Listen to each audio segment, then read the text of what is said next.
A reader asks, how is discovery different when your customers are internal?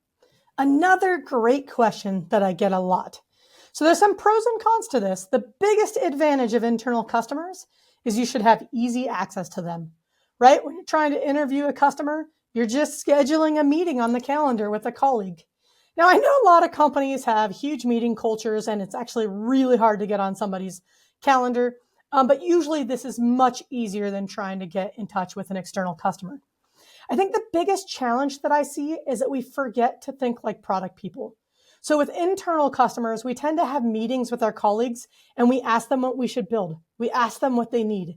When we know that we shouldn't do this with external customers, right? We all know with external customers, we have to ask the right questions. We're going to collect customer stories. For some reason, when our customers are internal, we forget to do this. We just think they're our colleagues. Of course they know what they need. But the challenge with this is just like when we ask our customers what they think they need or what they want, we end up with products with no coherence. We end up building the wrong stuff.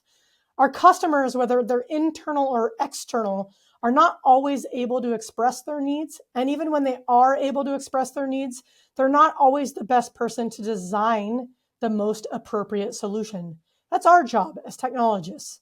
So when your customers are internal, you have the advantage of you should have easy access to them. But remember, work the discovery habits just like they were external customers. Interview them, collect their stories, identify opportunities, test your solutions through assumption testing. Don't just rely on them to tell you what to build.